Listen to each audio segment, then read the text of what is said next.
Can't stop me now. Can't stop me now. My feet have come too far for you to tie 'em to the ground. Can't stop me now. Can't stop me now. Set my sights on where I'm going at. They turn it back around. Can't stop me. Well, good evening and welcome to the Psychic Coffee Shop. I'm Aeson Knight, and with me tonight is Carrie, Hart. How are you doing, darling? I'm great, thanks. Yeah, Thank you for having me. hear that. Yeah, you've got some new book. You've got a new book out. You've got an awesome website with some great music and some good meditations on it. And we'll be putting that link in the description in a little bit. But what's this new book? Like, this is a different flavor for you. Well, yes, it is rather. So the name of the book is Sojourner in Otaque, with the subtitle is Mind Expanding Ideas and Practical Tools for the Open-Minded Seeker of a Meaningful Life. And what had happened in my life was my husband of 46 years died. I'm sorry. And in that, yes, in that process of going through the grief and then wanting to create a new life that had joy at its center no matter what, which was I was absolutely determined to do. I went back and tried everything, experimented again with all the tools and techniques that I had explored for 25 years as a spiritual explorer. And then I kind of honed it down to these are the things that really, really worked. And this is what really helped me rebuild a life.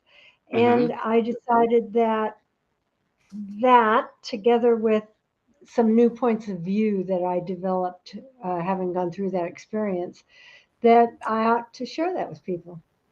Yeah, And especially with the amount of grieving going on, the amount of grief we've incurred. I mean, yeah. we have not lost this number of beings since the Civil War in the United States. Like, my guys on the other side said it looked like a damn mess over here. I don't know what the hell y'all are on over there, but get it in order. Yes. It's been rough, hasn't it? It has. Yeah, and my grieving period corresponded with COVID as Mm-hmm. well. Yeah. And those 2 years, 2020 and 2021, oh my goodness, just Terrible. they Terrible, were terrible. terrible for most of us. Yes. And especially our spiritualists, because, we connect, we work within a web. And, when that web quickly changes, it takes a moment to go, what? What's Yes. this? What's this feeling? What's this energy? How do we deal with this? Now, I don't Yes. think it'll be the last time we have to figure out how the web gets trimmed so fast and how you rebalance yourself. So this is a great book. It's very detailed. It's not a hard read, guys, but it's one you'll want to have a notepad for, because she has little tips and tricks in there that you can put on your post-it notes and stick them throughout your house. Yeah, I had a lot of fun pulling together the tools and techniques and just walking through all those again. Mm-hmm. But do you think are you a meditator? Do you I meditate? can be. I can definitely meditate. I try to do 15 minutes a day. What you got in mind? Oh, just that when I was going through the worst of it, I found myself pulled to just meditate for hours, which was unusual for me.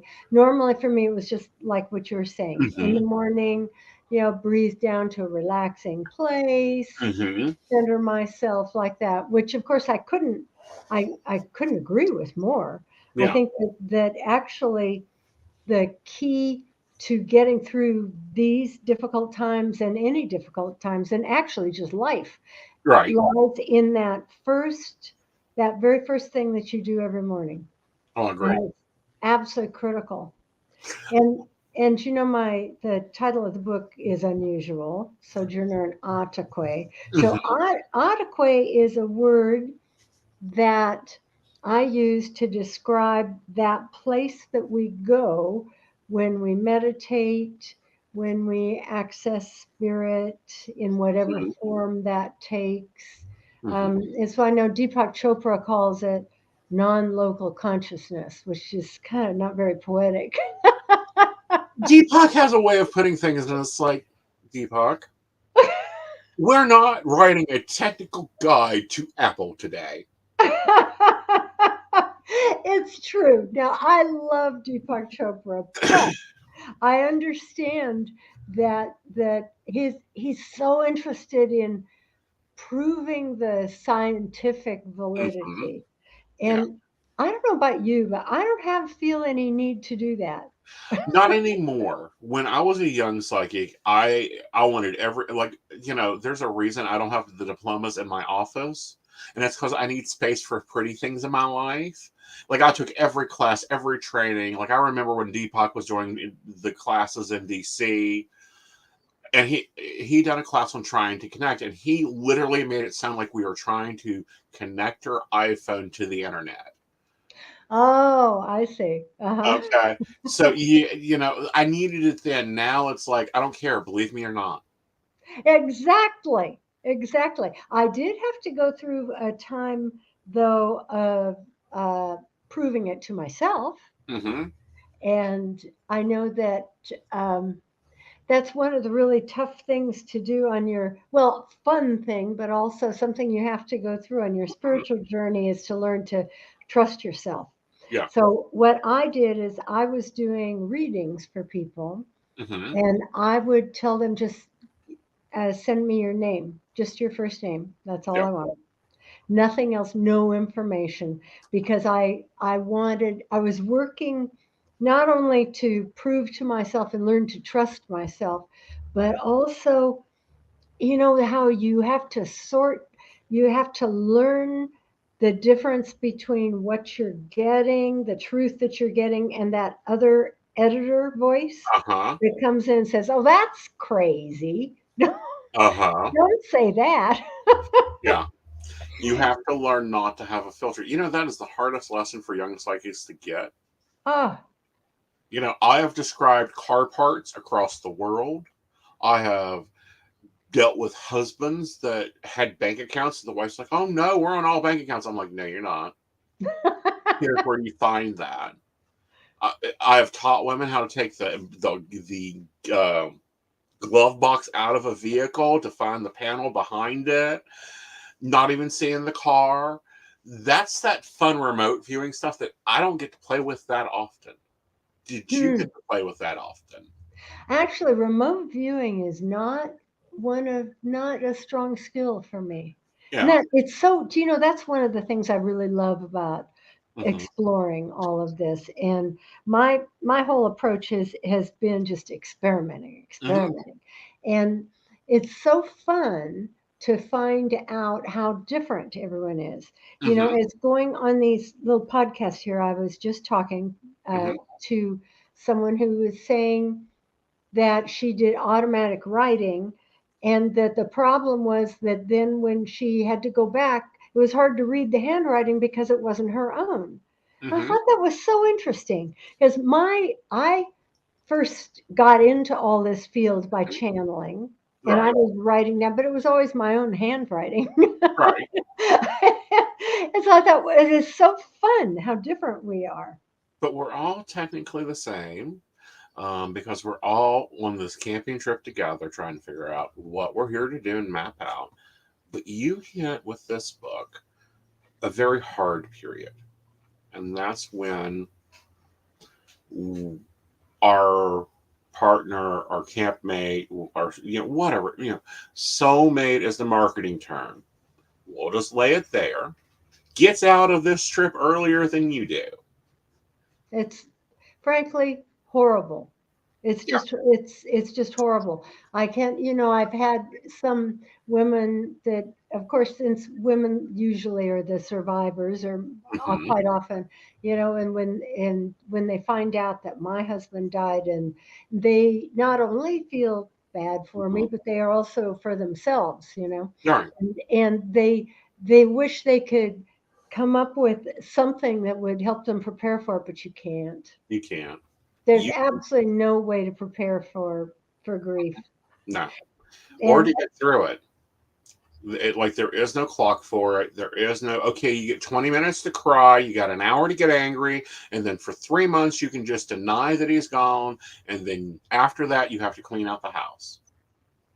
now it's after I had after a year, I talked to a woman whose husband had died 5 years before, Mm-hmm. and that year, that first year, of course, was absolutely horrible. Mm-hmm. And I said, "Well, am I through the worst of it?" And Uh-huh. she said, "Well, no, actually, the second year was harder for me." Oh Mm-hmm. no! And then what it is in the first year, you're in shock, Mm-hmm. you're in denial. Mm-hmm. You really haven't come to terms with it, and Mm-hmm. you're so busy. You're so busy at first with all the things you have to take care of. Mm-hmm. As you say, cleaning out the house, whatever. There are a lot of things you have to take, all the paperwork, all of these things. And you also, in that first year, have a lot of support. Mm-hmm. And other people, are comfortable with you being in deep grief for a year. I think after that time, other people expect you ought to straighten out. Mm-hmm. And at least get back to the new normal. Yeah. And I So, think as a culture, we are looking for tools to get to this new normal. yeah. Well, I in that second year, what I found is she was absolutely right. It was Mm-hmm. very difficult, but in a very different way. It was all about uh, coming to terms with actually accepting it. Mm-hmm. This is it. Mm-hmm. This is it. And I found that my dreams were telling me that. Right. In the first year, I didn't dream about Ed at all. Not He at didn't all. come visit at all. No. Huh. Oh, he was visiting me, but not in my dreams. Ah, okay. I spent a lot of time with him in my waking hours. Okay. And of course, that's such an interesting thing. After the presence, how strong a presence, an energetic presence is right after Mhm. they leave the body. Right. It's an opportunity to really connect and take advantage of that. Right. But I had after 2 years or so, uh, I suddenly got a little bit of relief. It was where I became just sad instead of in deep pain. Right. And I based on that I developed a theory of grief. Okay. And I'd love your opinion on this. Okay. So what I believe happens is that when you have a partner, so Mhm. 46 years we were sleeping together, we were together all the time, and I believe our energies got all mixed up together. So that walking around, I was part Ed and part me, and Mhm. we were just so close. And that then when someone dies, it feels as if their energy that was in you is just like pulled out. And that feeling that you have that your right arm is missing, Mhm. it really is. Mhm. And I think that what happens in that the first, well, I don't know how many years it is for everybody else. For me, it was 2. Mhm. And in that first 2 years, a lot of that pain and anguish is you have to rebuild your whole energy body. You have I to agree. create a I, new body. you do, and you have to get into a new wave because I have a few spouses that have crossed on at this point that were Oh, no longer spouses when they crossed because they just didn't go that far. But on the same side of that, I can looking at both sides of the fields, they are trying to learn how to operate in a new existence. You're trying to operate without the physical existence here. mm-hmm. And for me, I make comments about my dad all the time. He's in the show. He gets literally. I had headache for 2 days. I moved him out. Apparently, he likes being in the show, so he gets to live in the show. But for that, I think we all have to learn to adjust. And it takes about for me, it was about 3 years. It took me about 3 years to really go, okay, this is my house now. This is what I want done with the house. And then to get back and find, even though he wasn't a partner, he was my father, finding things that I didn't know about, finding things and discovering different things that he had kept. Mm. Um, that was always like a trigger or a tie or a rip, Wow. like finding his original pay stub, his original tax return when he first bought this when he first helped me get the house. Mm-hmm. He made what I make in a month, and going, oh my god, this is how we got through things. He literally ran a full year on what we made in a month. Like that, when we cleaned out the attic and found all his old paperwork, all his old notebooks that he had wrote notes down and wrote the bills down, and then looking at life and going, okay, we can do this. Mm. Okay, we can do that. And taking those small steps. And then I had a lot of what I call moon conversations. Moon conversations. Yes. And you Okay. go out and you yell at the moon. Why did you do this? How did you Oh, really do that? What the hell are you doing up there? Do yeah. do that. I think it's so important. I I believe that we need to get really noisy when we're Hmm. grieving. Yeah. And however it is that we can do that, if you have your moon conversations, I would go drive in the car to be someplace where I didn't have to worry about if I was disturbing anyone or anyone worrying about me, didn't matter. And so that I could just wail and carry Hmm. on. And I think Hmm. it's so Yes. important to just make noise. Hmm. I once studied sound healing for a while, and Okay. we, and it just, that's one of the principles of sound healing. Hmm. Making noise really does help. It helps you Yeah. heal. It helps you And heal. It helps you get yourself together. It also helps you get yourself in a position of understanding yourself. Um, but music is still a trigger for me. Is it a trigger for you? a trigger in what way? Like Ed's Uh, song comes on the radio and you're like, Ed, what do you want? oh, well, this is still pretty new. I mean, it's just been 3 years for me. I mean, I think about it all the time. Hmm. And I'm not really sure exactly if they're, I mean, of course, a piece of music could do that. Hmm. But sometimes just a mood comes over me. And, and boy, it's hard. Hmm. It is just really hard. And you just say, all right, I just have to be with this, Hmm. and just do it. But you know what, the there was a time, sometime in the first year, I guess, Hmm. when I hit just the depths of grief that Hmm. was so deep that I understood why women threw themselves on burning pyres, Hmm. right?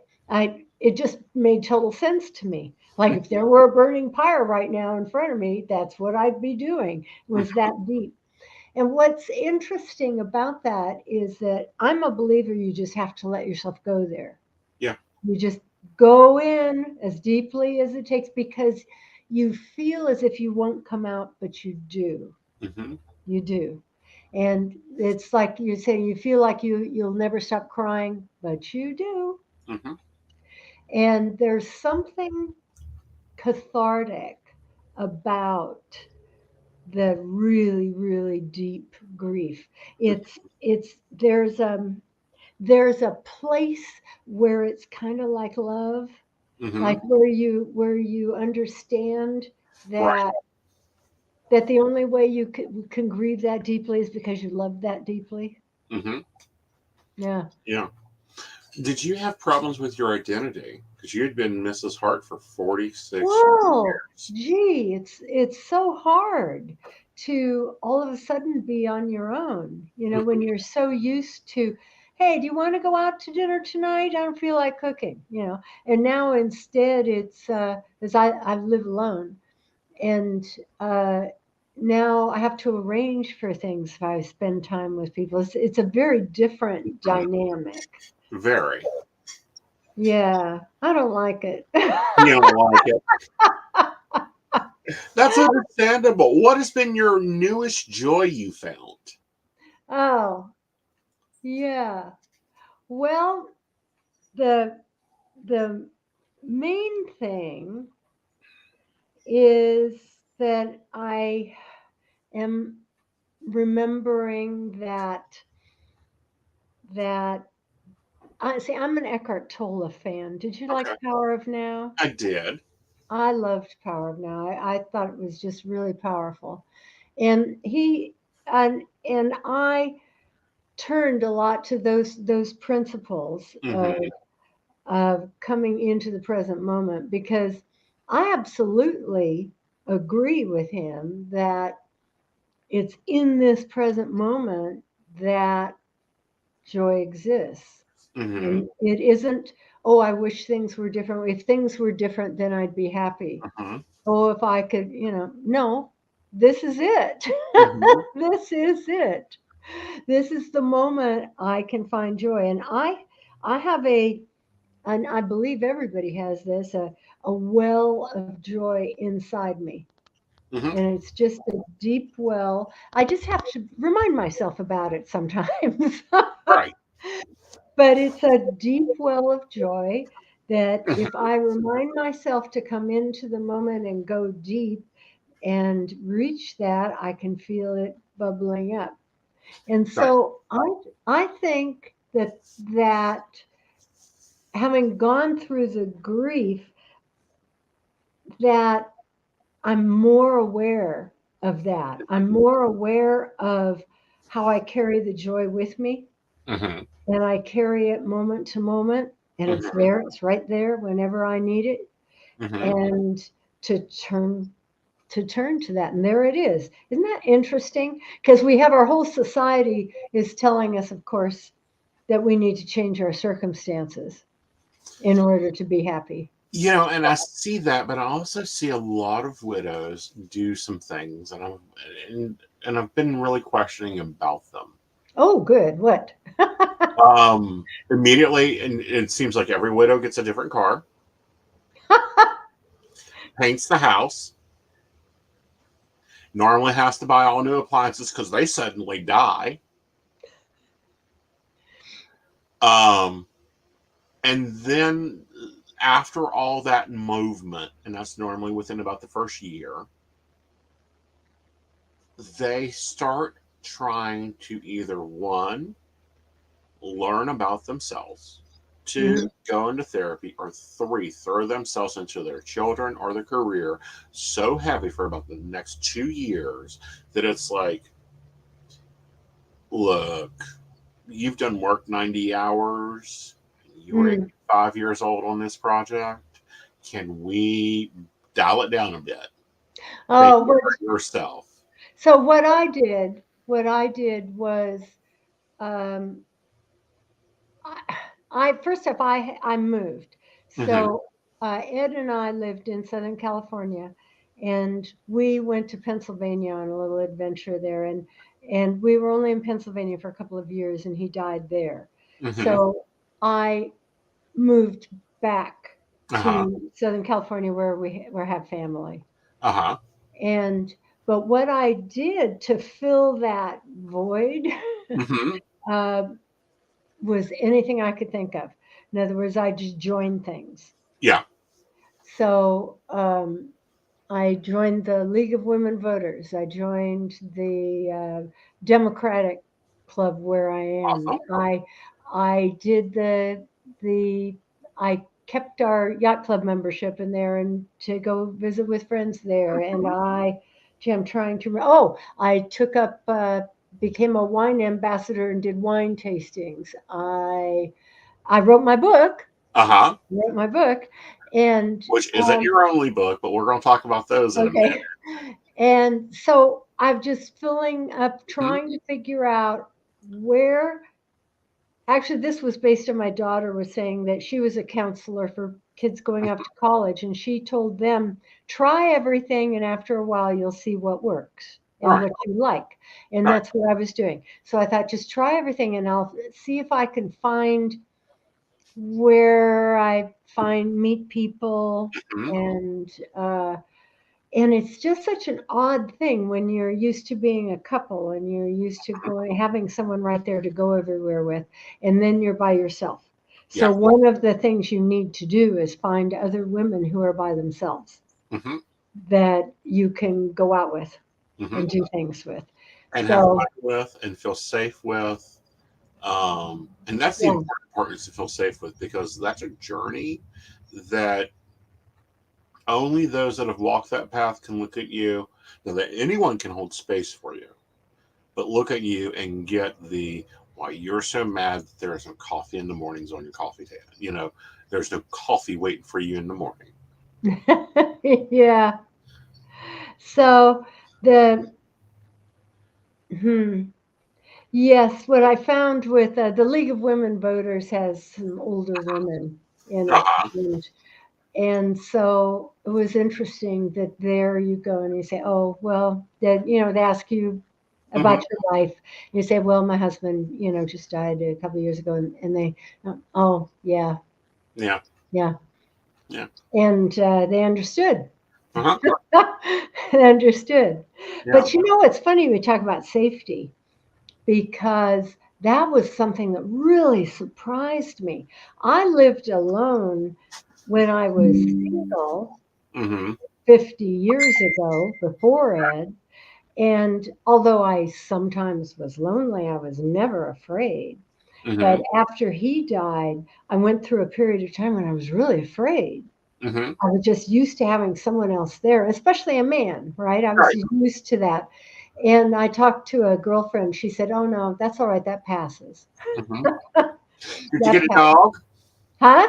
Did you get a dog? No, no, I had a cat that I Ah, got. they don't would do well with burglars. Oh, no. They sure don't. That's not their thing. Yeah. But there are a variety of things you can do, like get a dog. Hmm. But it did pass. It Yeah. was just one of those things Hmm. that really surprised me. It just caught me off guard. Like, what? Why am I afraid? Uh-huh. Now I know you were with Ed for 46 years. Did you Yeah. find yourself picking up something he used to do? Say again? Did you find yourself taking on or picking up a personal habit that he used to do? Oh, nothing's coming to mind right now. What are you thinking of? Well, what I'm thinking of is Dad used to do morning devotions. Mm. All his life, you didn't talk to him till he was done in his chair. I have found myself through the 2021 through 2022. I have an hour of focus time for study, for meditation, for yoga, all that. Before it's like get up, grab coffee, go to work, get Oh, it done. You know, but it's that nope, this is my hour, and I get bitchy if I don't get that hour in the mornings. yes, it's very important. Yeah. I couldn't agree more. But that wasn't Ed's thing. Okay. So uh, Ed was, uh, well, he kind of made fun of me, Uh huh.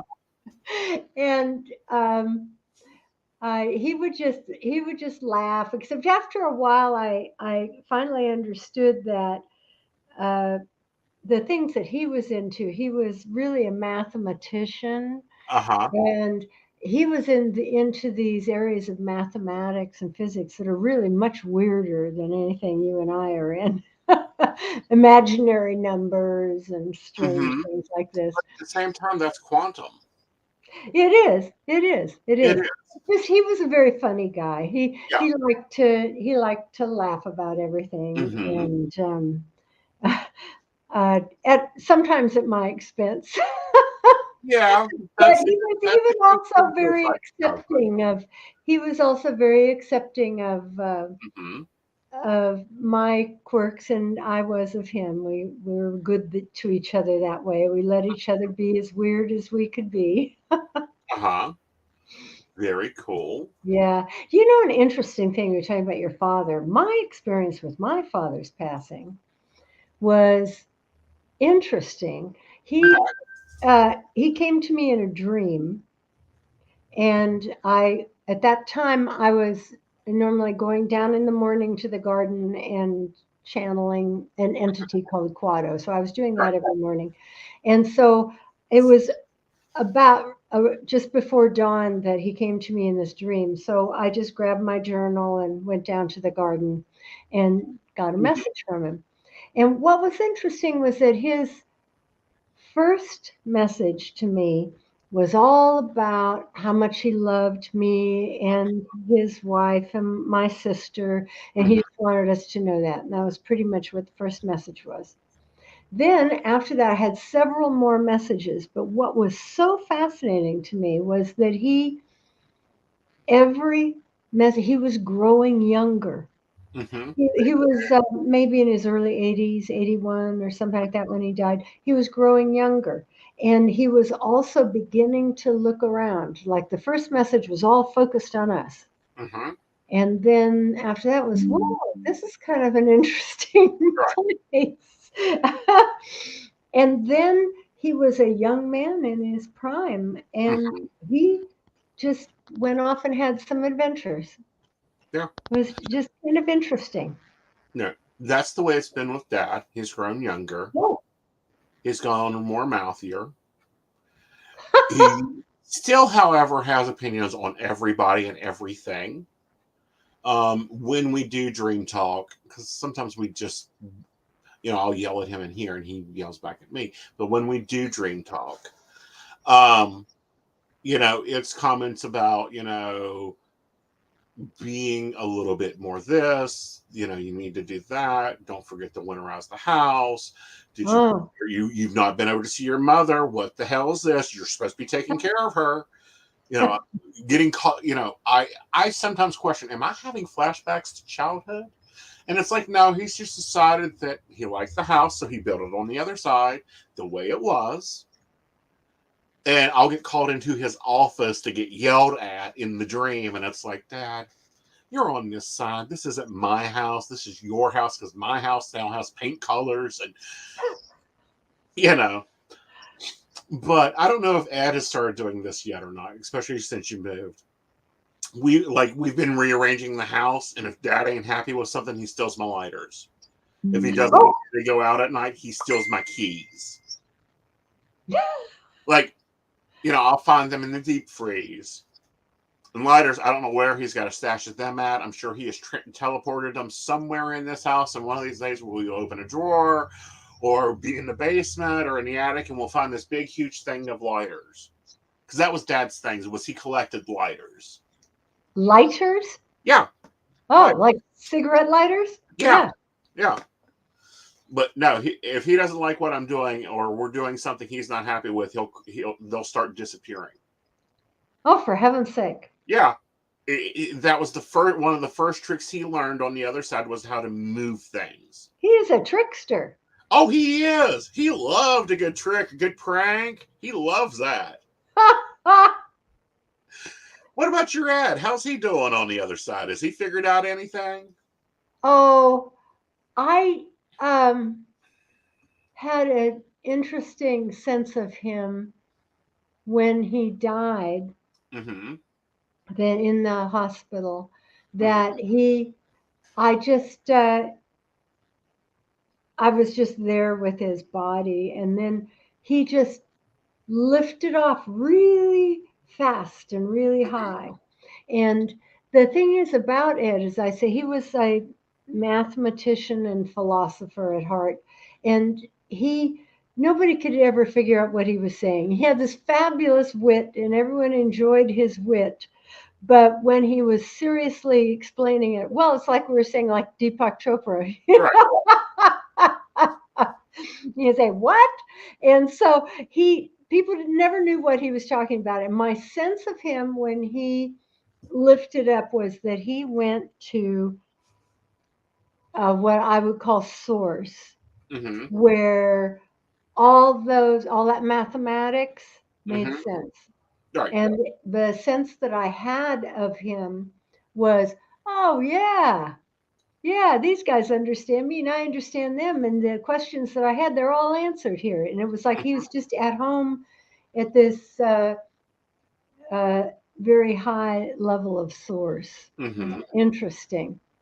And the communications that I have with him aren't at all like what you're talking about with your Okay. father, trickster level things.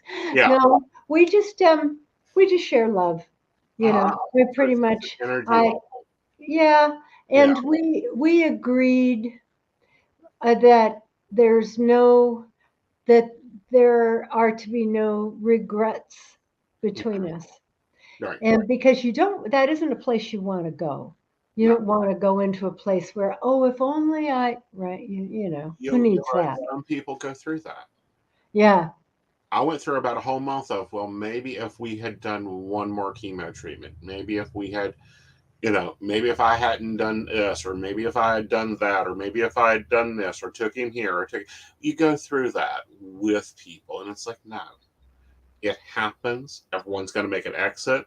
It's not like you can just lay down one night in bed, stand up the next morning out of body, and just walk out the door.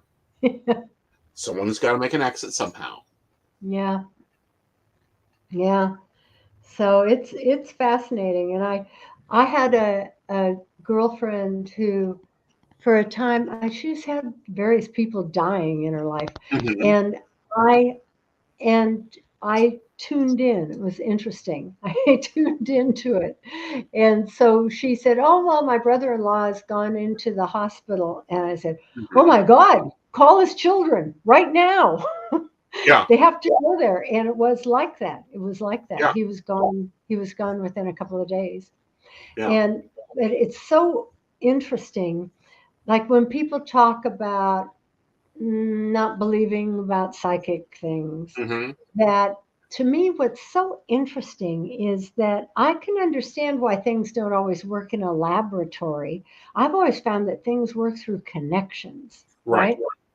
right? That when you have an emotional connection, or even in this case, this was a person I didn't even know, but I had a strong connection with my friend. Right. No, but it's within your web. And this is what, like, Yeah.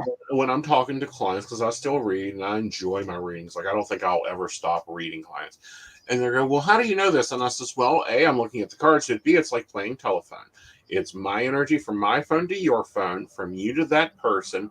And I'm working on that line there of energy. And it's like looking at a giant web. That's why I need to know my target. Mm-hmm. Mm-hmm. Yeah. Yeah. It's so interesting that connection, and this is why I'm really enjoying this. The most fun that I've been having are these podcasts Yeah. because I'm making connections. It took me Uh-huh. a little while to understand this. At first, I thought, oh, this will be nice. People will have a chance to talk about my book. Maybe I'll sell some books. And Mm-hmm. then after I had one or two of these, I thought, oh, that isn't what this is about at all. What Yeah. this is about is connections. Mm-hmm. I am now connected to you, and Uh-huh. through you, I'm connected into your whole web. Yeah. And it's beautiful. It's wonderful. So when are you going to take the host seat? When am I going to take the host seat? Yes. Um, I'm formulating what the next steps are that I'm going to be doing. I have a good friend who's Mm-hmm. that I'm thinking we may do some podcasting together.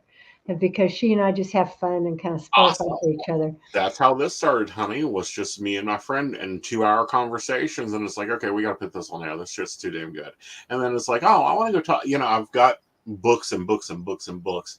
I want to talk to this one, and I want to talk to that one, and oh, okay. And then their agent started sending me the other books, and I'm like, bring them on, bring me the book. I will not bring an author on that I haven't read the book and I at least enjoy it. Now you have a newsletter up, so everyone can keep up with you. Right. So what I'm hoping is that your listeners will go to carriehart.com. That's CARRIEHART.com. And sign up. You can also link from there to Amazon to buy my book. Yeah. But and it'll be in the show notes. But you've got more books than just this one. oh, that's true. That's You do. true. I actually realized that you've got one that I'm like, you need to update it. Earth Survival Guide 2020. It's time for an update. But that's a good Earth Survival Guide. Yes. I had so much fun with that. That was just one of those books that it just poured right out of me. And the premise of that book is I must be from another planet because this one doesn't make any sense. Right. And I had so much fun just pointing out all the ways in which this doesn't make any sense. Right. And boy, the last couple of years have not disproven that at all. Matter of fact, things are just even crazier than they were. And then you and Ed wrote a book. Oh, yes. The Edisms Revealed. Yeah. Oh, I can tell you one of my favorite. So an Edism is what I dubbed all these things. He was just so funny. And one of the people always said the best place to be was at a party standing next to him when he would just make all these observations. Right. But so one of my favorite Edisms at my expense was we were doing the taxes, and I looked and I said, "Oh my God, I can't believe I spent so much money on clothes." And he said, "Well, it's not so bad." I said, "You don't think so?" I said, "No, not when you spread it across all the sizes." He would have got a frying pan that night.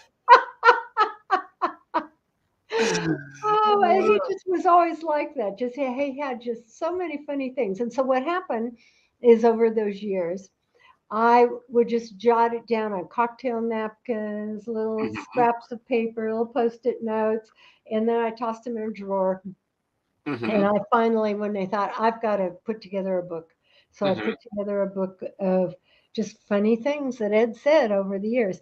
I have enough material for a second book, but I just haven't done it yet. Very cool. And it'd be nice if Ed would show up and give you some fresh material for the other side. Yeah, do you know what I'm finding? Ed doesn't seem to be as funny anymore. Really? I think it's that you know how he'll still talk about philosophy and mathematics if I want. Right. But those quick quips were they seemed like you needed to be living an earth life for those. Really? Do you know what I mean? They were like a response to it was his way of coping with the world. Right. Was instead of just being angry, he would just be funny. And that's understandable. I mean, and especially, I don't know. On the other side, I think there's a few different ways people take on the other side, like we take on this side. Oh yeah. Some of them get comedical. Some of them get very reflective. Like they take their lessons more seriously on the other side, and it's like, well, let me help you get through this one because I had a hard time with it too. Kind of like the older student model. And then you have ones that just go off and do their own thing, and it's like you never hear from them. It's like, I get caught. My mother never comes to visit me. Well, she's too busy dealing with her cat. or trying to figure out why these two horses don't like each other. You know? It's kind of like my father, after he got young and in his Mhm. prime, he wanted to just go. It's Yeah. like, wow, there's a lot of fun stuff to do here. Hmm. And my sense with Ed, the help that Ed gives me is Hmm. being there as a very loving presence, Hmm. so that I can at any time I can get just a calm of love come Hmm. over me. And um, I have a I saw a flash of something once. There's of him, like the two of us sitting on a couch, and he's leaning back and has his arm along the back of the couch behind me, and I'm still really focused on.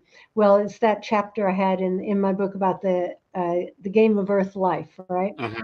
I'm really focused still on the game of Earth life, and I'm all focused there, and he's just sitting on the couch waiting, Right. just relaxing and waiting. It's kind of fine.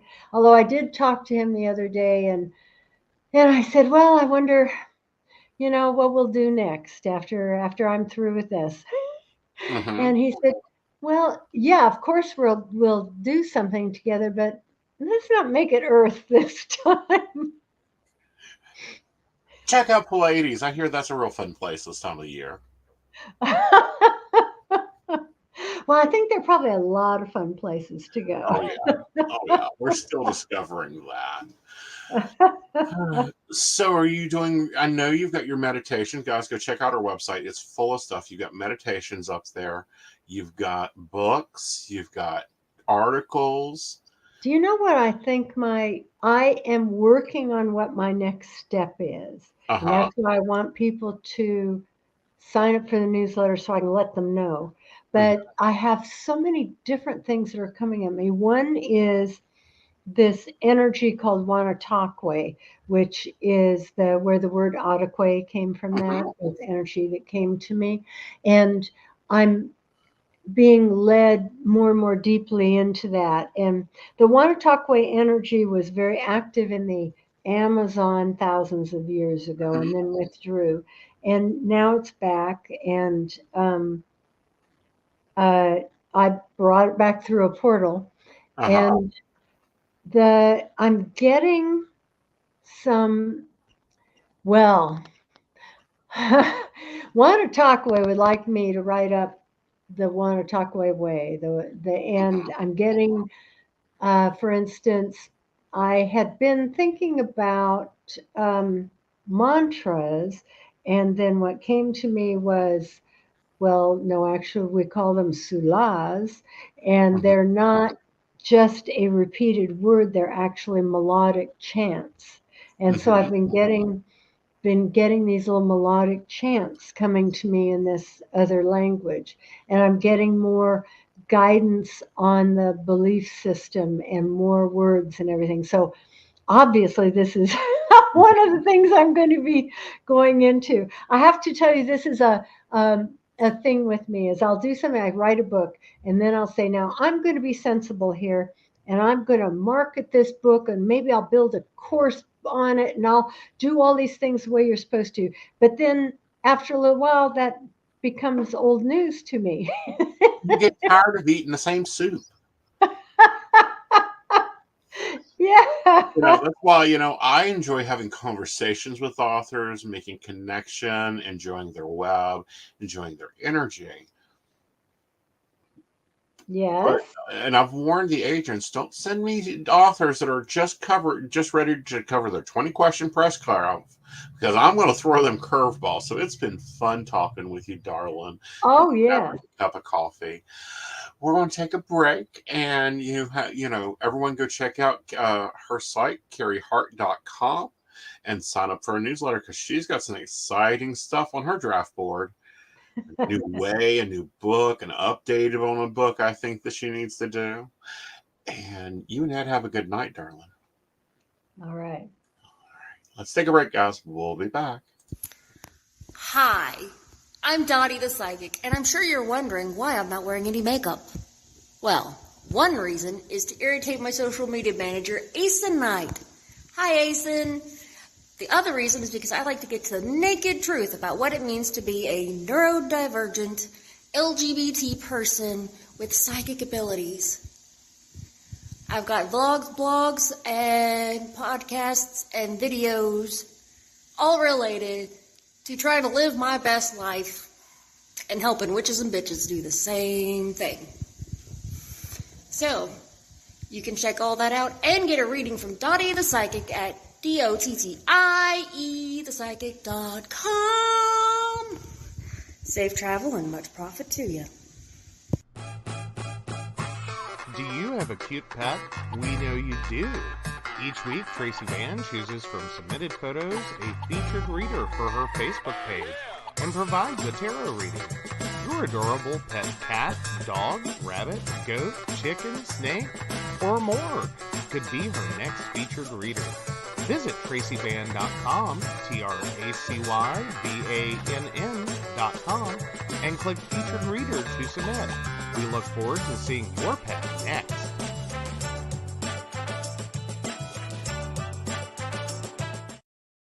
Hey everybody, Lady Gwendolyn here, and I am here to tell you how to get in contact with me and a little bit about what I do.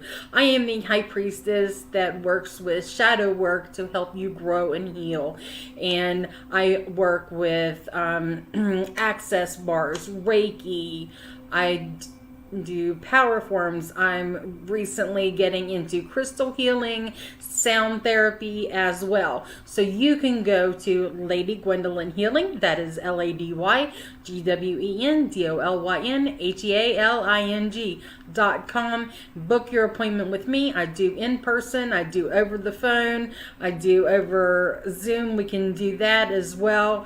My main goal is to help you grow and heal, because I've been there, I'm still going through it, and let my strength help guide you. See you soon. Hey everybody, Natalie here from The Pendulum's Path. If you are in need of guidance, direction, spiritual connection, healing, or more, you have come to the right place. I have worked as a psychic and a medium for over 3 years, connecting people from all over the world with their loved ones, giving them insight and guidance into their current situations, their past healings, their blockages, and what they need to know in order for them to have a better future. It would be my absolute honor if you would come to my website at www.thependulumspath.com. Visit my shop. I have a whole bunch of crystals, oils, balms, mystery boxes, and more. And visit my services. I offer 15-minute, 30-minute, and 60-minute sessions. I also have email readings available if you're not comfortable with the one-on-one session with me, or if you just want to try me out. I encourage you to come visit me at the Pendulum's Path, and let's get you back on the right track today. Well, welcome back. Hello, Joe. Hello. You're in a new space. Do you want to just I am. verify? Yeah, so we've had some changes. So if you watch Psychic That Plans, we were planning out the whole week for our roommate T to be here, and he has actually moved out. So I have moved from the co-share space of living room Joe's office into the front bedroom, finally. Right. Finally! We are here. Oh, finally. So, yeah, we've been trying to get that set up so that I could be on air tonight and it wouldn't be like, what dump did Joe fall into? Yeah. But not only that, but you got upgraded. You've been given an office. I've been given an office. Yeah. It has office now. Yeah. An office space, and Yes. so it'll be a little different. You won't see people walking behind you, but I have a living room and yoga and sewing space now. You do. Yeah. You do. So all that's going well. And yeah. Just gotta pretty it up a bit. Yeah. I did the best I could to like throw everything in here and be like, okay, let's get air. Yeah, just got to pretty it up. Just got to organize it. People actually get to see your Zen garden that you've had for a while now, and your practice. So, like, it's right there. Yeah, Like right there. Like, yeah. yeah. Oh yeah. See, Shannon, if he does that again, I will leave him. Like, I'm just telling you right now. Like, don't believe it didn't cross my mind. Like, if he takes over this office after I set it up. No, you can have that office. I enjoy my space back here. Thank you. Okay. Yeah. But no, because that kind of happened. Because originally I set up the office back there, and he was like, "I think I need that office space."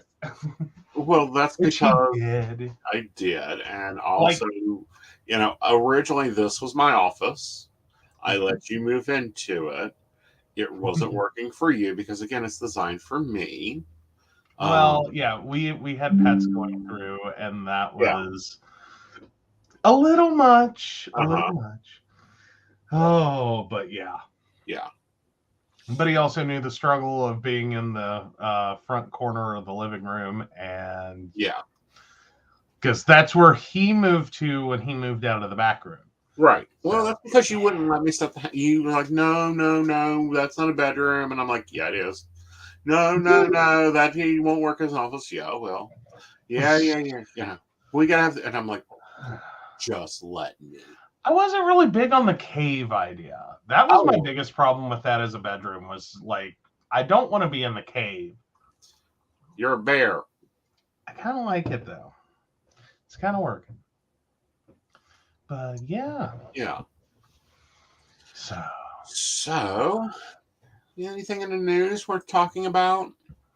Oh, actual news stories? No, you had a guest. Well, I'm just asking. I did send you an "Am I the Asshole?" Well, I know you need to send that in private. Well, yeah, I sent it in private. Yeah. Yeah, I sent that over there. I was having a hell of a time. I don't know. Is anyone else having issues with Reddit this evening? Reddit's been having issues for about a day and a half now. Okay, because I thought it was just me for a minute, and I was like, no, it seems ticked off like, no matter how I come in. Right. But yeah. But yeah. But as for news, well, see, now Reddit says there's nothing wrong. Okay. Who said Reddit was right? Yeah, I know, right? Right. Maybe that's the part that's really not working. Mm-hmm. Right. Oh, wow. So during our show, apparently, the former Cheeto-in-Chief is set to launch his 2024 campaign. Oh, yeah. Yeah, whatever. Oh, we have had a shooting at University of Virginia. Oh, no. Yeah, I saw a little bit about that earlier today. Charlottesville, Virginia, the suspect in the University of Virginia shooting that left 3 people dead and 2 wounded was part of the class field trip that ended in tragedy Sunday night, a university spokesman said Tuesday. UVA's Brian Coy says suspected gunman Christopher Darrell Jones, 22, was a member of a group of about 24 who traveled 120 miles by bus to watch a play in Washington, then returned to campus. Someone amongst them chose to do an act of violence when the bus got back around 10:30 p.m. University Police Chief Timothy Longo said. Officers responding to a report of shots fired found the bodies on the bus.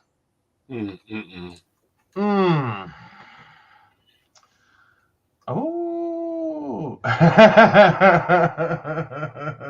Shannon says, I found a new trash TV show, Seeking Sister Wife, and I'm just waiting for someone to snap and get stabby. That is all. Finding Sister Wife, I don't know. I haven't followed that one. I have been following the fallout of the sister wives. Christina's left. I hope Janelle has left. It has been rumored that Janelle has left. I hope she has.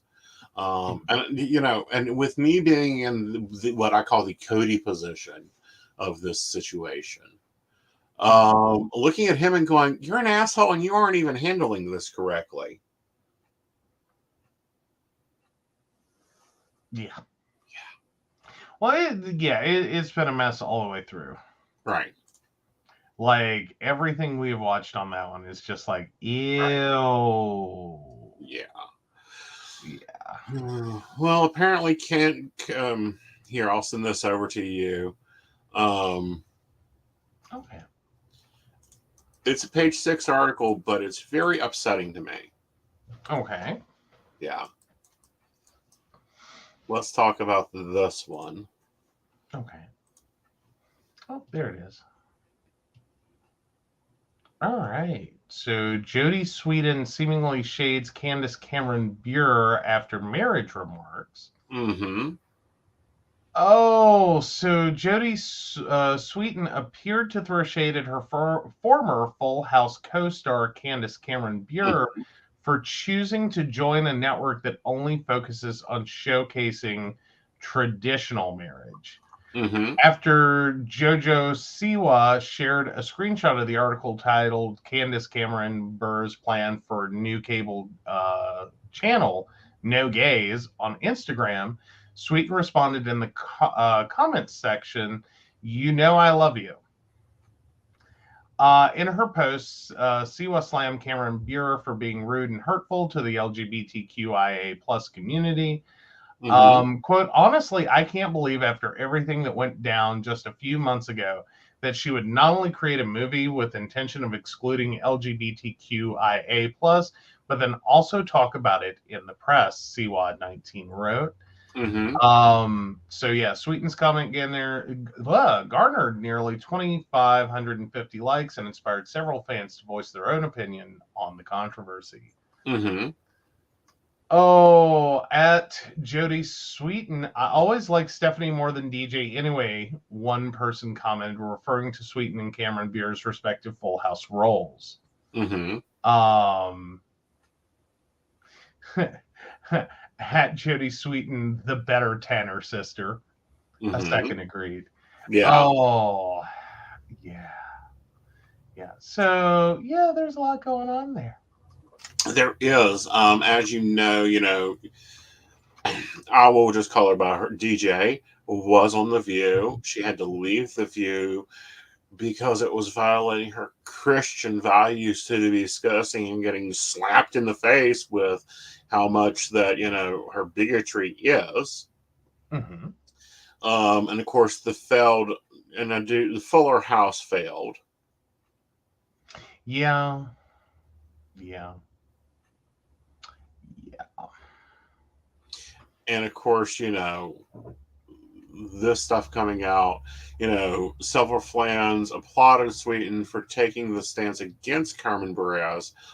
I'm very excited to develop heartwarming family and faith-filled programming and make the kind of stories my family and I love to watch, it said in a statement. And GAC fits my brand perfectly. We share a vision of creating compelling, heartwarming content. Mm-hmm. Yeah. Right. Yeah. Right. Yeah. I wonder how long this narrative is going to help her. I don't think that's going to do much. Don't think that's going to do much at all. Yeah. I like this one. The quote here, it says, "I don't remember Jesus liking hypocrites, Candy, but sure, make your money, honey," was the retweet. Yeah. Yeah. Yeah. Oh. Despite her decision, Cameron Bure had claimed in the past that she had no problem working on projects about the queer community. Quote, I support all things that we go through as human beings and would love all our characters to explore whatever issues that are current in our culture and our society, she said during a 2016 panel. During a 2016 panel. Yeah, so Yeah. flash forward 6 years. Mm-hmm. Oh, she's trying to do the loving Jesus doesn't mean I hate gay people or anyone. Ew. No. See, here's the thing though. Then you back up to her continued comment from that interview with the Wall Street Journal. I knew that the people behind Great American Family were Christians that loved the Lord and wanted to promote faith programming and good family entertainment. You're right. Oh. So you can't have gay characters and have, faith-filled programming and good family entertainment. Right. I'm sorry, that's what you just said. That's exactly what you just said. We did. Right. Like, sorry. Have a nice day. Oh, I don't know. Oh, the Badunco and Rio got into this. No. Yeah. She quote here. Damn it! I hate when it's photographed.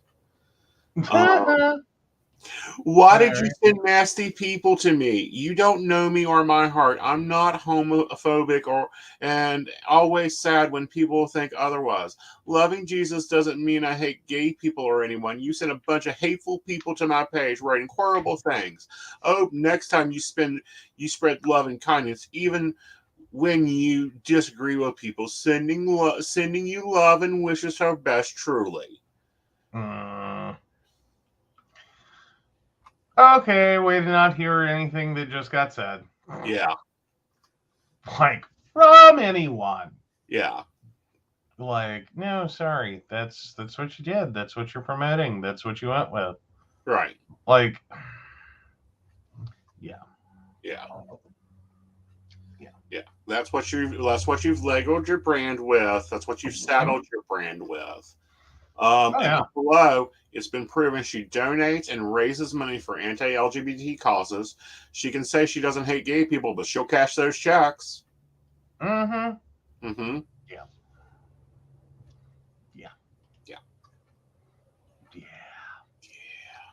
That's a whole mess. Yeah. I don't know. Then again, the fact that, like, most of what you know her from is from Full House. Yeah.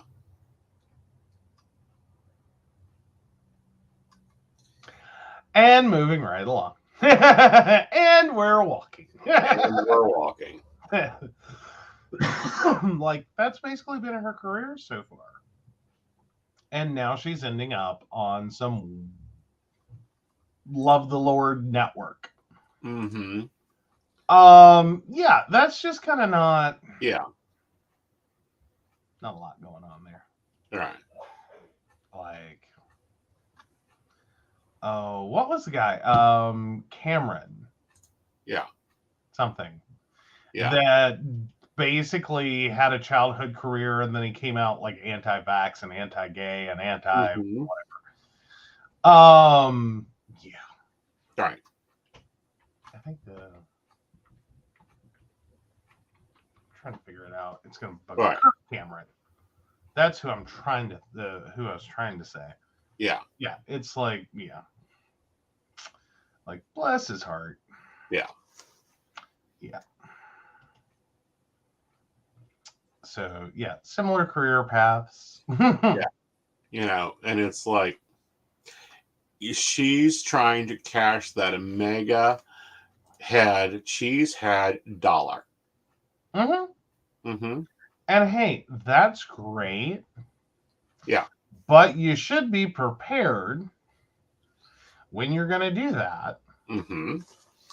That, yeah, you're going to get some flack for that, especially if your messaging is inconsistent. Yeah. And your messaging is tied to your paycheck. Yeah. Sorry, it is. So. Tied to your paycheck. Anyhow. Mhm. Let's move on to take a break. Well, we just took a break, didn't we? Like 20 minutes ago. Should we take a break or should we just go into Reddit? Oh, take a break. Why All right, not? we'll I'm take a sure some break. people forgot to go pee. Okay.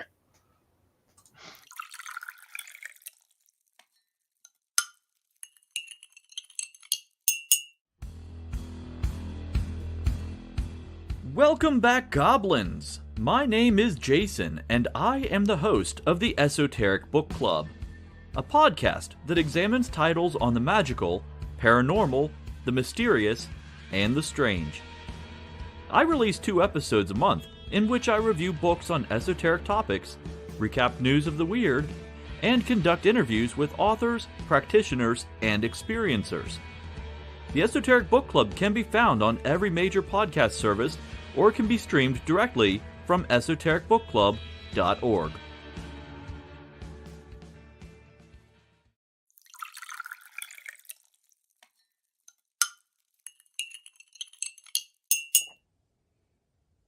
Hi, I'm Tracy Van. I provide a blended reading consisting of mediumship, psychic, and tarot cards. A reading from me can cover any guidance you need from relationships with your partner or your family, spiritual, financial, any questions you may need clarity on. If you would like to book an appointment with me, check out my website, tracyvan.com. That's TracyVann.com. I have bookings from 15 to 60 minutes you may choose from. That helps if you just have a quick question, need an answer, or if you're looking for a reading in more depth, I'm here to provide the guidance and clarity for you. Let's just figure it out. Bye.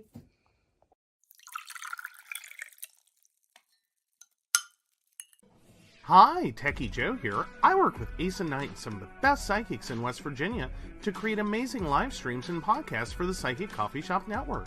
Together, we brew up great content discussing news, events, hot topics, and more, all from a psychic perspective. On the Psychic Coffee Shop, we interview amazing authors in the metaphysical realm. Coffee and Tea combines Aeson with Tracy, Dottie, Natalie, or Lady Gwendolyn for the good and the bad of being a psychic. Shameless Self-Promotion with Dottie the Psychic talks to leading and emerging YouTubers and business owners in our community. Mountain Bears brings you the latest in LGBT news and politics. The Psychic That Plans answers the question of, well, how a psychic plans. Plus, we're live on air. We take your comments and your questions, including psychic advice questions. Check out our amazing programming, book an appointment with top psychics, and find out all the wonderful things we have to offer at PCSBnetwork.com today.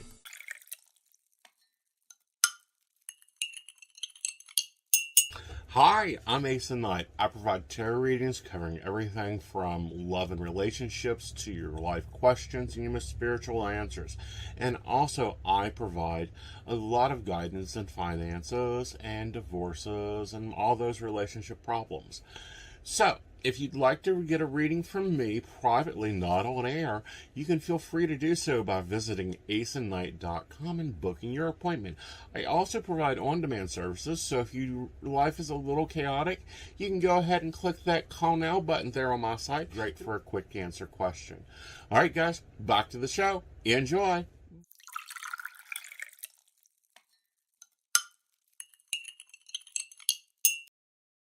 Welcome back. Okay, I'm going to get the YouTube loaded up for the poll. We will be over at Aeson Knight's YouTube.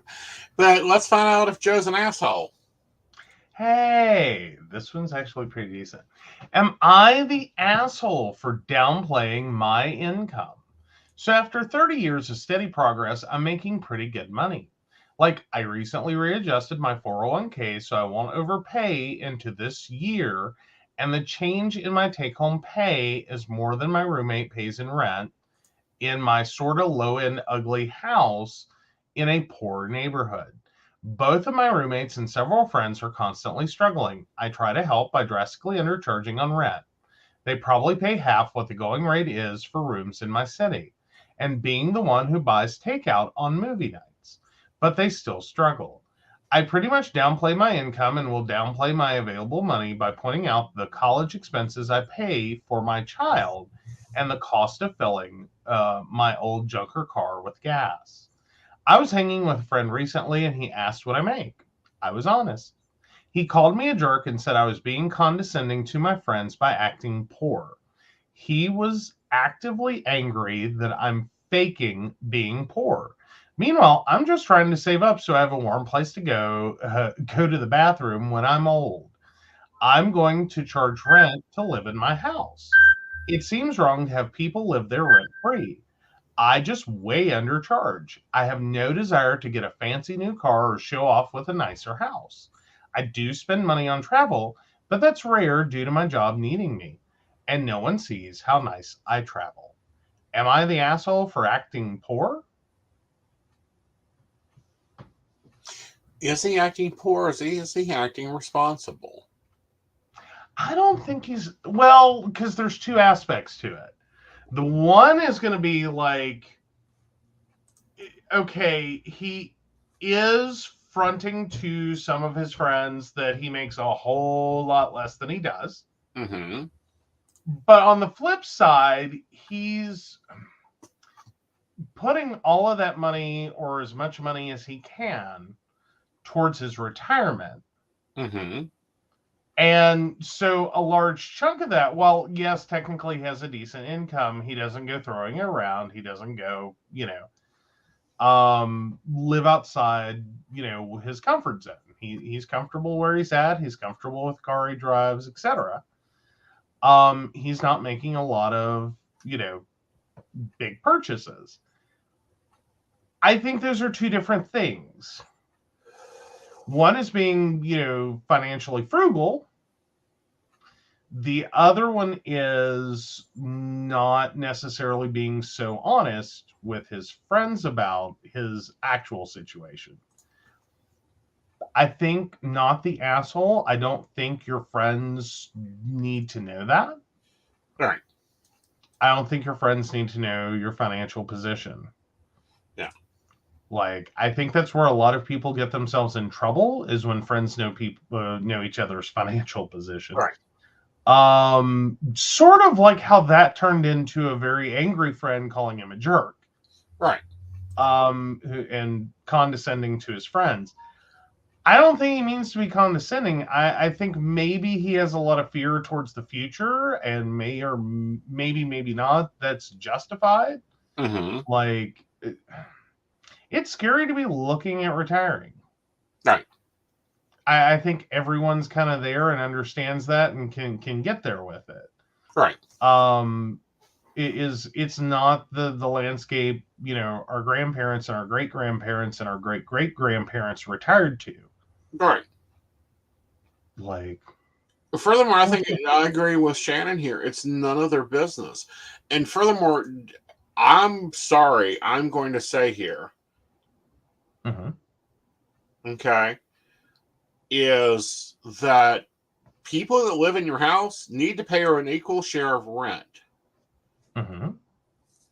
Yeah, I don't have a problem with that. I would hope no one has a problem with that. But it sounds like maybe that was part of the friend's problem. Mm-hmm. Was like, you don't need the money. And it's my asset. Yeah. I don't know. I think that's going too far. Mm-hmm. I think that's when the friend became the asshole. Right. But no, I'm cool with OP. Like, I don't know. I mean, if you're reusing coffee filters, you've gone too far. Right. Otherwise, Mm-hmm. I think you're okay. Right. All right. Apparently it's holding some comments, so I'm posting them if you aren't seeing them. There you go. And we are in unanimous, I believe. I'm going to go ahead and end the poll. All right. And the poll results are 100% no. He is not the asshole.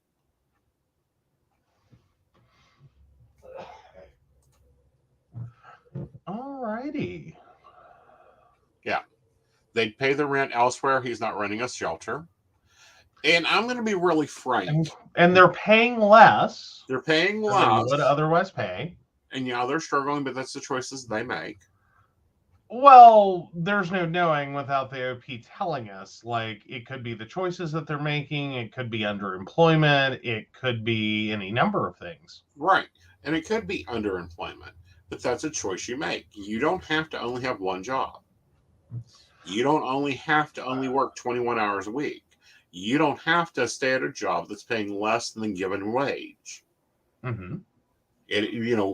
You aren't assigned a job at 18 and that's just the job you have to live with. You do your 40 hours a week and you walk out.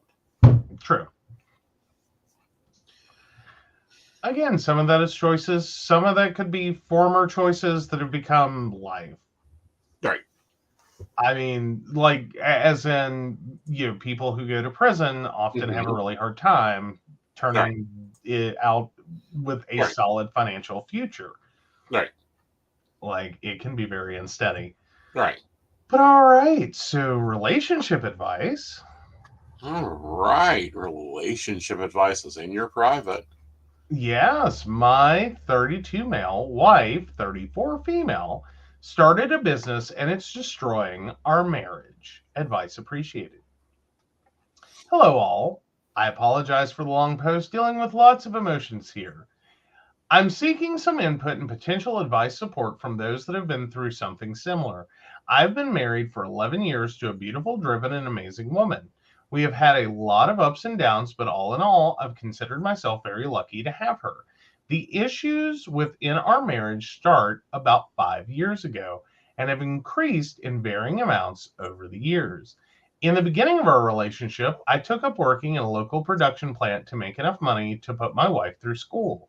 Once she completed school, we agreed that I become a stay-at-home father for our 3 children so that she could continue to pursue her dream of opening her own business, starting by renting space at a local business and finally opening her own storefront 5 years ago. At the same time, 5 years ago, I also began working as a substance abuse counselor for a local mental health agency as our children were all in school and I was no longer needed to stay home.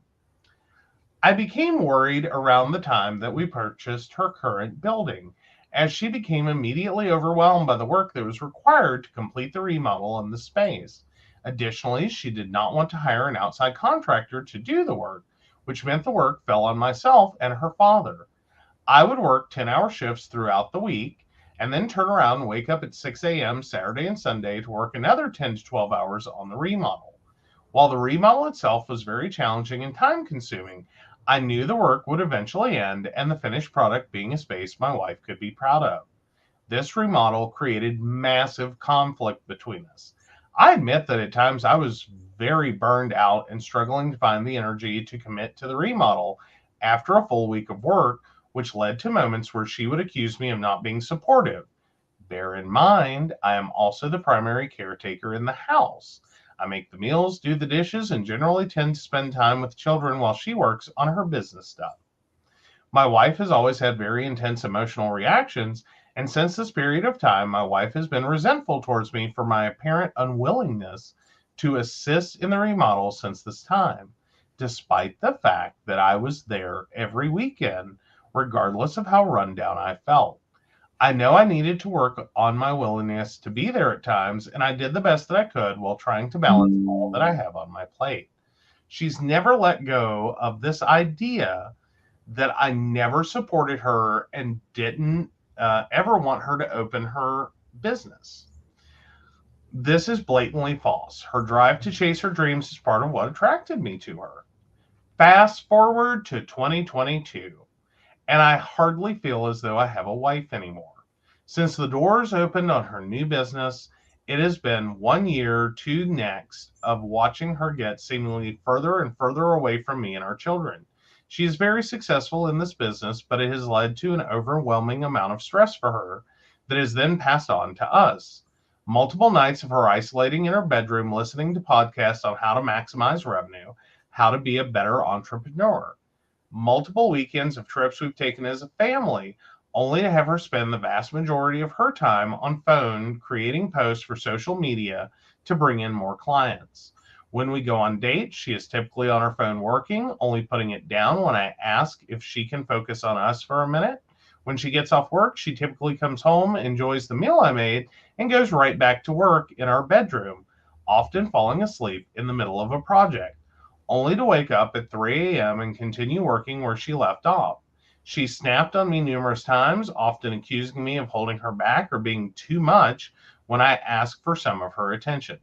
I'm not a needy guy, but I don't think asking for an hour of her time here and there to watch a documentary or go on a walk with me is a big ask. She treats her employees and clients like gold, showering them with gifts, adoration, even trying to assist and lining them out with mental health support when needed, not to mention trips out of town for team building while myself and the kids get the leftovers of her time at the end of the day. And we are lucky if there's any of her left for us at all. I've been told numerous times that she is working on being home more, but typically I only ever feel like she is home less. She listens to these podcasts that talk about manifesting, and if you just work this hard in XYZ months, you could be set for life if you implement this one thing, only to end up needing to work harder while giving our money to these coaches that brag about this lifestyle they live, but I don't ever see them spending time with their families either. I feel like her kids and myself are at the bottom of her list of priorities, and I'm so torn between being a good husband and supporting my wife to chase her dreams, while also being a man that desires affection and to feel desired. I feel I support her. I tell her daily how amazing I think she is and how proud I am of her for what she has achieved. But I do not feel desired or even wanted by her anymore. I feel like I am a footnote in her life, that I was a means to an end and she no longer needs. What do I do? I miss her so much. Even though she's passed out next to me every night, I feel 1,000 miles away from her. She was my hiking partner, my best friend, my documentary buddy, so many things. That all stopped when she started this business. I know it's hard work. I know it takes time, but I have to believe somewhere in there is supposed to be room for her family too. I don't even know what to feel anymore. Any input advice would be greatly appreciated. I do not want to divorce her, but I also cannot keep a marriage afloat alone. What advice do you Redditors have? There we go. Well, let's see. She's within 2 years of her business. Oh, 5. New building, new business. Okay, fair enough. Okay. You've put up with me for 3 months of starting a new business. Well, launching a new product. Yeah. Yeah. Yeah. Oh, I mean, other than momentarily wanting to check you in for a mental health evaluation, other than that, it's been fine. But no, I mean, like, still, we managed to have found time even through that. Right. So no, I don't really. I think she's at this point using the business as a scapegoat out of her marriage. Well, I think I don't think she wants to be divorced. Right. Nor do I think that but I don't think she's using it as a scapegoat. I think that she's using it as like, I got to make this amount of money to keep these doors open. I've got to do this. Oh, there's this new thing. Oh, I've got to use social media. I've got to do this. I've got to do a post. I've got to do everything. The first thing you do is hire her an assistant. He has no part of this business, though. Doesn't matter. I mean, hire her an assistant. Fair enough. Tell her point blank, you're so successful, honey, we need to get you an assistant. Take something off her plate. Yeah. Take a lot of things off her plate. Exactly. I would, because I would hope this far in and with a new location, right, this would all kind of be self-sustaining, at least at this point. I mean, like, if she's showering her clients with gifts and can find the time, but I don't know. I think that's just who she is at work. And then I don't think she has it for the end of the day. I think that she doesn't. I think that they do not have an idea of her schedule. I think she's running so fast and so hard, and just another run, just another mortgage payment, just another car payment, because this is what her brain is doing. I've got to put food in my house and take care of my kids, and I've got tuition for my kids, and I've got to pay the mortgage on the house, and I got to pay the mortgage on the business, and I got to do this, and I've got to do that, and oh, Chelsea's having a baby, so she's going to need a raise in 3 months. Yeah. I don't know.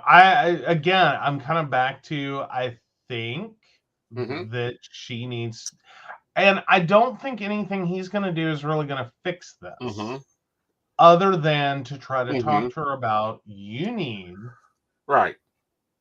to start accepting the success that you have, and realize, and hire people who can do what you do the way you want it done. Yes. And start moving into business owner, not the business. Right. Because I think maybe that's where she's gotten to, because it sounds like that's where she's at. Right. Is that like, okay, you did good. Now start to quit being the person doing it. Right. And the person making it happen. Right. Like that directs the business. Right. I mean, but if she's not willing to do that, or if that's not where the business is yet. Now, some tips for that we've done. 1, we have an hour a week minimum that we turn the phones off, we turn the computers off, and we do nothing.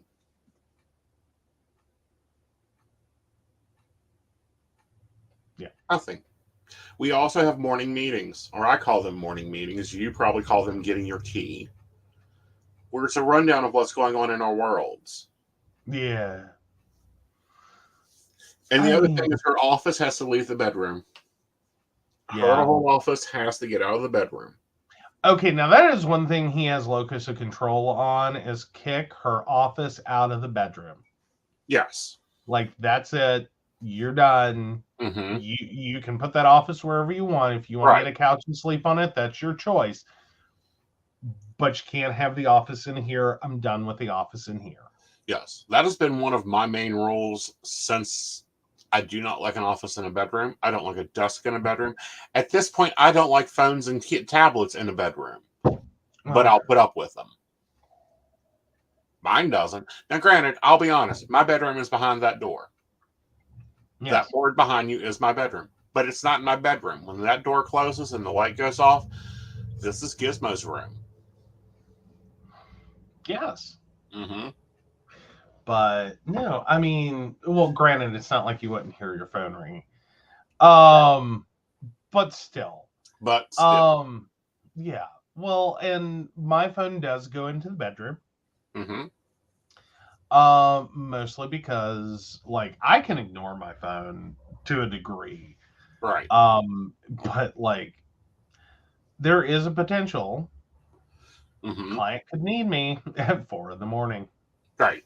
And that's understandable. Some of our clients could need us at 4 a.m. Most of our clients are awake at 4 a.m. We are not. Well, I'm not, typically. You sometimes are. Yes. Sometimes I'm in here at 4 a.m. Yes. But when you met me, I was still in struggle mode. I'm now getting into struggle mode again. But we had to put some grounds. Because I'll tell you what's going to happen to this CEO. She's going to crash. And when she does crash, it ain't going to be pretty, because she's the only breadwinner in her mind in that family. Yeah, and I don't think she realized he went back to work. I don't think she realizes that he wants to help her.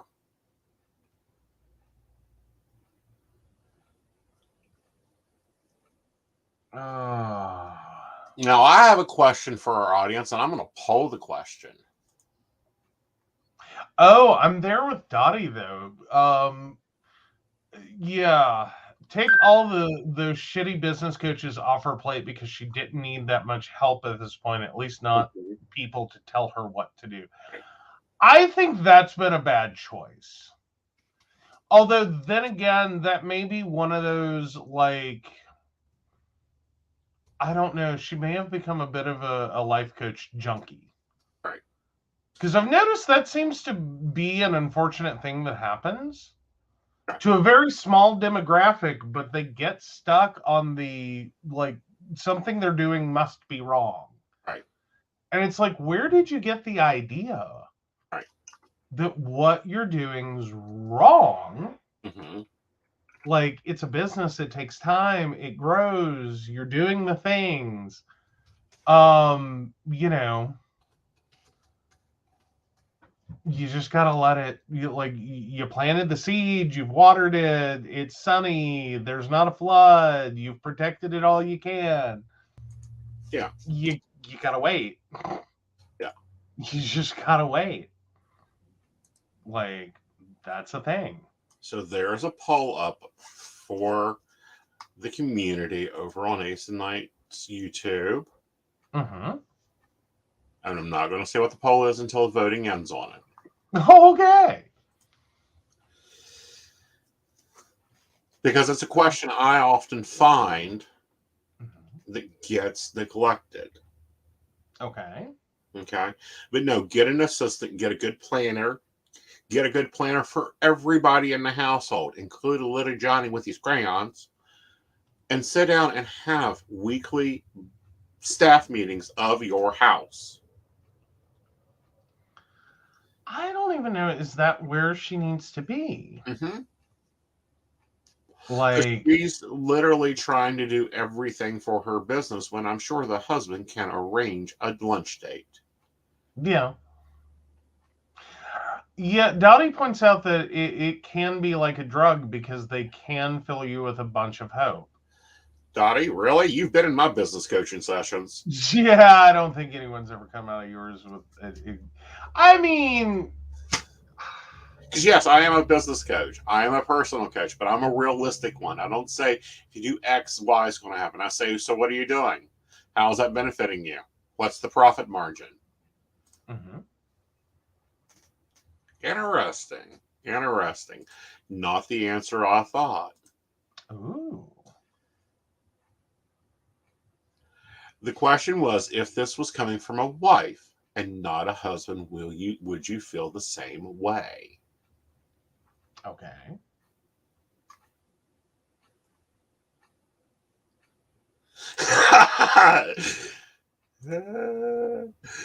Okay, I'm letting this one through. Oh, she said she limited it to one asshole, Aeson. Yeah. LOL. Yes. But there are That was some not a big difference, though. It does.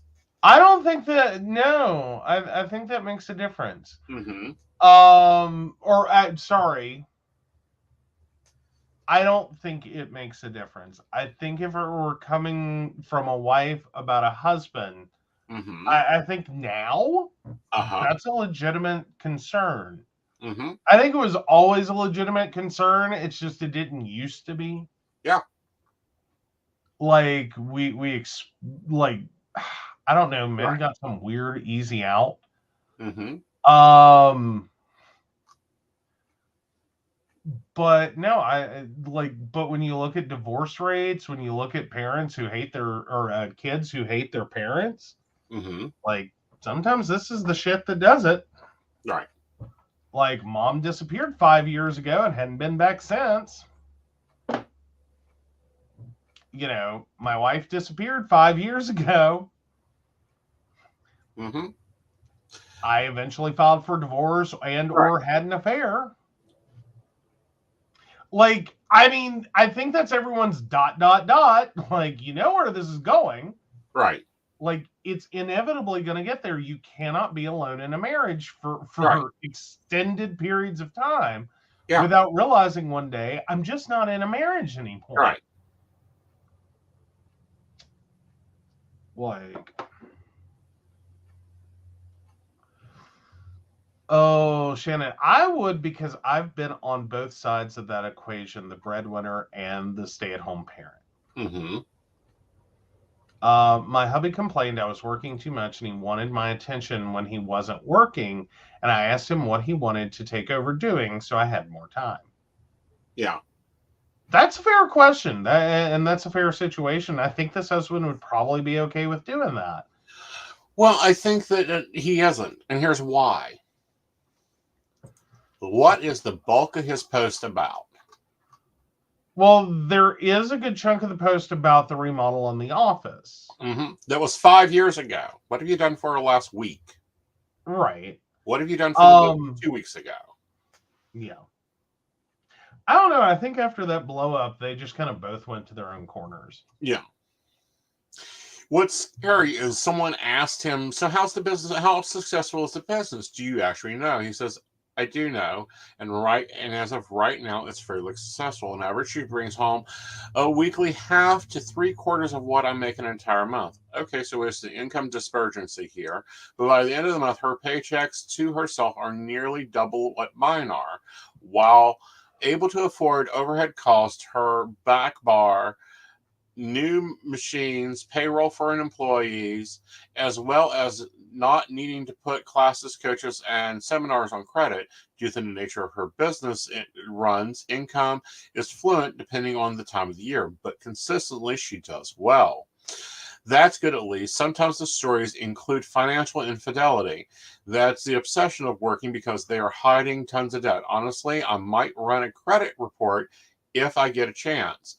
You mentioned coaches that she never seems to put her phone down. Her business is homegrown on or non-M&L.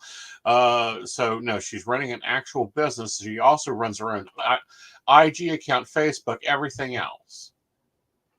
Hi, so what she really needs isn't an assistant. She needs a social media manager. And an assistant. Well, the assistant would be nice, but it sounds like if she were to just get a social media company to come in, handle her postings, right, she could move that time right into something different. Right. Like, I'm sorry, that seems like a reasonable request. Yeah. I don't think he's being unreasonable. I don't think anything he said was being unreasonable. Right. But what I find worrisome is that he doesn't actually know. He doesn't actually know what the business is doing. He isn't giving actual energy. And he says the money is fleeting. We've gone through this. We go through times when some of this stuff, some of the things our businesses are doing, we are gangbuster busting our asses. But like October 1, we have a house meeting. I'll say for the next 4 months, I'm going to be very busy. Some people need to take over the following items. Yeah. Yeah.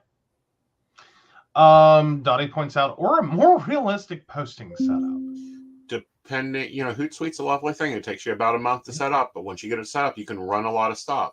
I'm getting ready to launch a lot of social media stuff. I'm getting ready to distribute my vendors a little bit more.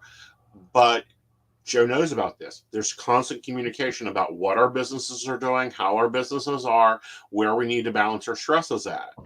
Mm-hmm. And it's because we're both interlinking in our businesses. He's treating her business like a job, and it's not a job. It's her blood. It is, but at this point, so are her kids Mm-hmm. that don't see her, that she doesn't spend time with, even when she's in the same room. Again, because she's overloaded, getting limited support, and having to bring work home because she's doing the work of multiple people here. We have identified 2 employees she needs to hire. Yeah. Yeah. Shannon points out some of the coaching sessions can be written off on taxes as education. Yes. Yeah. Yeah. So, yeah. And then she also supplies, my hubby complained I was working too much when he wanted my attention and he wasn't working so he'd take more time. And when I was the stay-at-home parent, he said he had no time to spend time with me because he had to pay for stuff. So I went and got a job to take over some responsibilities. Right. Yeah. I think it's a back and forth. I think the stay-at-home parent thing is just not a thing. Mm-hmm. Like, I'm glad they were able to do it.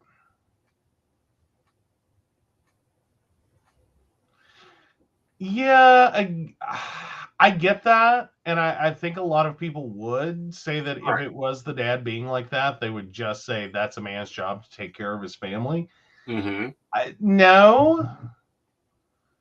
I'm sorry. I'm done with that Right. shit. I'm just done. Right. Like, I'm just done with it. Right. Like, it doesn't work anymore. It doesn't. And especially as an entrepreneur. My other thought here with him is it sounds like that he's jealous that she's making more income. I know as an entrepreneur, you don't work just to work. Right. So, either he's got a fat retirement that she's building, or she's trying to get everything put together. Yeah. I mean, I don't know. Now I'm having so now I need numbers. Yeah. So he is, I'm sorry, help me on that. What was his job title again? He is a substance abuse counselor.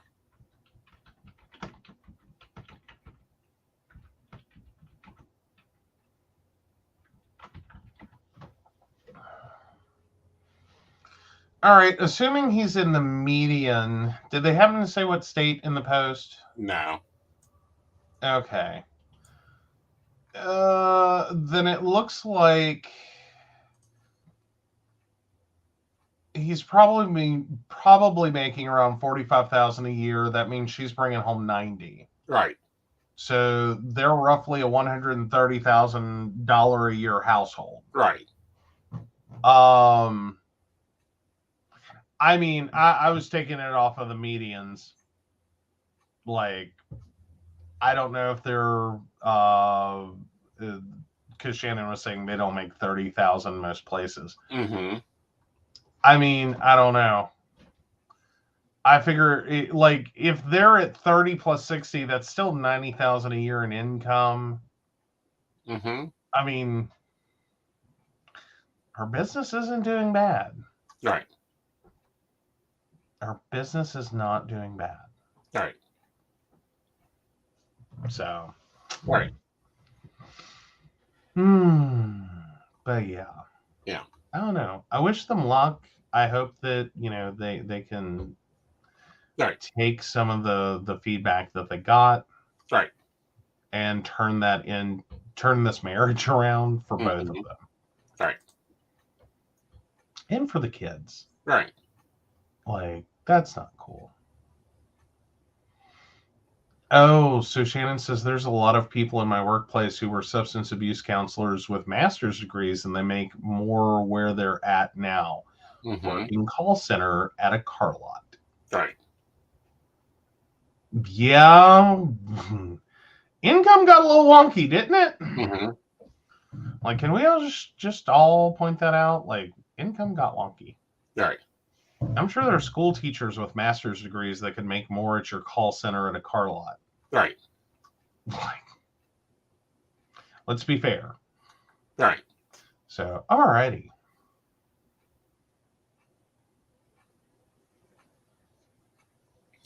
Interesting. I try to take my wife out as often as we can afford, once a month, twice a month, depending on the finances at the time. Really?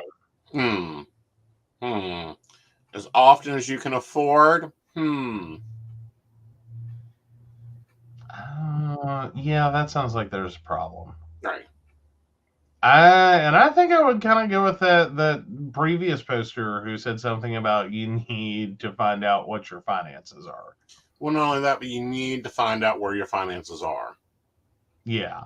Okay, you need to find out where your business finances are, because when she has a heart attack from all the stress she's under, trying to buy new equipment, keep up with everything, do everything, there's an issue.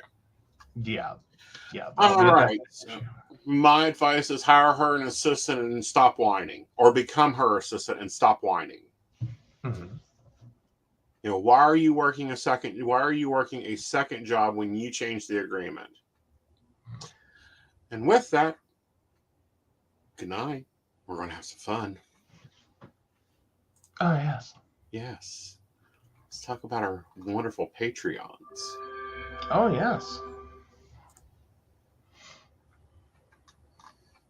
Our Patreon thing. It's over here. I got it.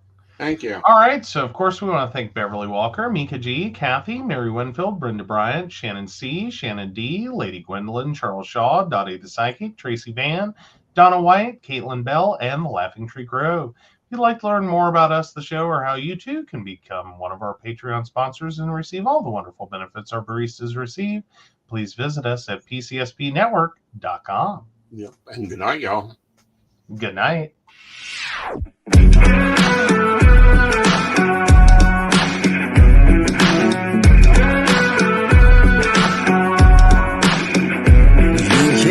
Tell me the deck is stacked. You can whisper behind my back. You can show me how the odds are up against me all day long. But I've been through the fire and come out alive, and there's no more fear in my eyes. Oh, now I'm rising, and you can't bring me down. You can't stop.